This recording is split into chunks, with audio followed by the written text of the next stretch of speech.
دوسری جانب P T I نے بھی بیرونی دباؤ کے بغیر ہی بانی پی ٹی آئی کی رہائی کی امید لگا لی۔ پی ٹی آئی رہنما علی محمد خان نے آگاہ کیا کہ بانی پی ٹی آئی نئی امریکی حکومت سے نیوٹرل رہنے کے لیے پر امید ہیں۔ بانی پی ٹی آئی کی ہمشیرہ علیمہ خان نے بھائی کی رہائی کے لیے ڈونلڈ ٹرمپ سے امیدیں لگانے پر سخت برہمی کا اظہار کیا۔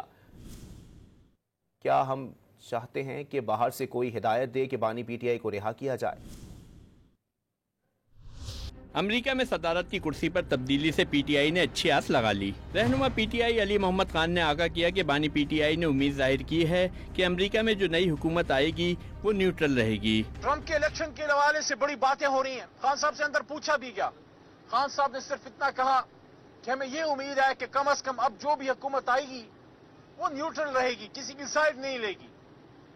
تو میں یہ کہتا ہوں کہ امید علی محمد یہ کہتا ہے کہ امید ہمیں کسی دنیا کی طاقت یا شخص سے نہیں ہے، امید ہمیں اپنے رب سے ہے، لیکن یہ امید ضرور ہے کہ یہ ایڈمنسٹریشن جو چینج ہوئی ہے، پچھلی ایڈمنسٹریشن جو بائیڈن صاحب کی تھی اس کے نیچے رژیم چینج ہوا تھا، ہمیں امید ہے کہ اس نئی ایڈمنسٹریشن کو اپنی غلطی کا احساس ہوگا۔ بانی پی ٹی آئی کی ہمشیرہ علیمہ خان نے بانی پی ٹی آئی کی رہائی کے لیے ڈونلڈ ٹرمپ سے امیدیں لگانے پر سخت برہمی کا اظہار کیا تو ٹوک الفاظ میں واضح کر دیا کہ کسی اور ملک پر انحصار نہیں کرنا چاہیے۔ سوال کیا کہ کیا ہم چاہتے ہیں کہ باہر سے کوئی ہدایت دے بانی پی ٹی آئی کو رہا کریں؟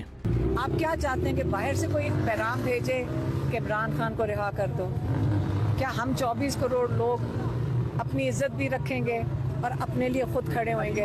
عمران خان کہہ رہے ہیں اپنے حق کے لیے کھڑے ہوں۔ کیا آپ کے جو نظام اس وقت جو فسائیت کا شکار ہے، جو آپ کا سپریم کورٹ کے ساتھ ہوا ہے، جو انہوں نے 2 دن پہلے تماشا کیا ہے، کیا آپ کے ساتھ یہ بند ہو جائے گا ہونا؟ علیمہ خان نے پیغام دیا کہ اگر حق لینا ہے تو کسی اور ملک پر تکیہ نہیں کرنا ہے۔